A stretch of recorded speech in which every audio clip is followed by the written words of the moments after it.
Tiger music present mix by Sneha recording studio Jamu Chandtola.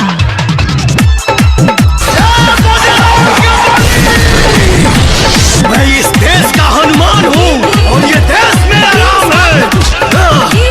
सीना चीर के दिखा दूंगा, अंदर बैठा हिंदुस्तान है, अंदर बैठा हिंदुस्तान है, अंदर बैठा हिंदुस्तान है। सुनो हमर भाई केहू ना रोके पाई, जमावाला से हो ओकरा कुछ ना भेटाई। सुनो हमर भाई केहू ना रोके पाई, जमावाला से हो ओकरा कुछ ना भेटाई। अयोध्या में बनेगा मंदिर, जय श्री राम। अयोध्या में बनेगा मंदिर, बोली के जय श्री राम राम राम। अयोध्या में बनेगा मंदिर, बोली के जय श्री राम राम राम। Tiger music. सुनो हमर भाई केहू ना रोके पाई, जमावाला से हो ओकरा कुछ ना भेटाई। सुनो हमर भाई केहू ना रोके पाई, जमावाला से हो ओकरा कुछ ना भेटाई।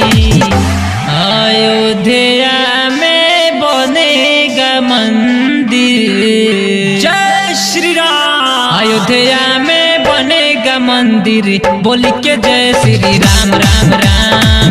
अयोध्या में बनेगा मंदिर, बोली के जय श्री राम राम राम। जिनके रोम रोम में शिव है वही विष पिया करते हैं। हर पाकिस्तानी बोलता है कि जला देंगे, तेरी माँ का जलते हुए दिए को परवाने क्या बुझाएंगे, और जो मुर्दों को नहीं जला पाते वो जिंदों को क्या जलाएंगे।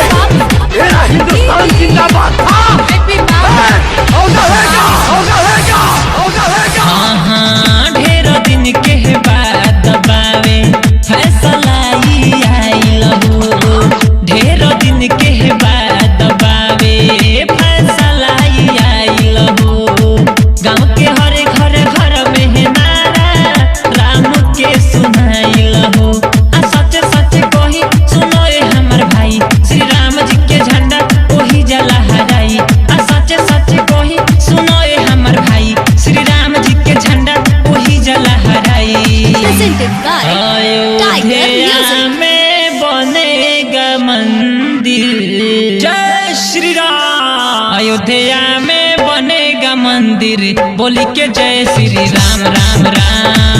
अयोध्या में बनेगा मंदिर, बोली के जय श्री राम राम राम। मैं वो इंसान जो नमक हिंदुस्तान का खाता हूँ, लेकिन जीत पाकिस्तान की चाहता हूँ। मैं इस देश का हनुमान हूँ और ये देश मेरा राम है।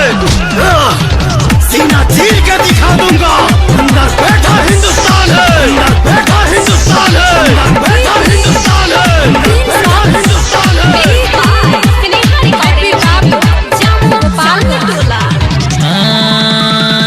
बल मुरी देश कफन बांधल हल सर में, बल मुरी देश कफन बांधल हल सर में। गोलू श्रीवास्तव चलले अयोध्या नगर में, करेला जयकारा आज पूरा हिंदुस्तान। सुजीत बाबू साथे बड़े हो हनुमान, करेला जयकारा पूरा हो हिंदुस्तान। सुजीत बाबू साथे बड़े हो हनुमान। अयोध्या में बनेगा मंदिर, जय श्री राम। अयोध्या में बनेगा मंदिर, बोली के जय श्री राम राम राम।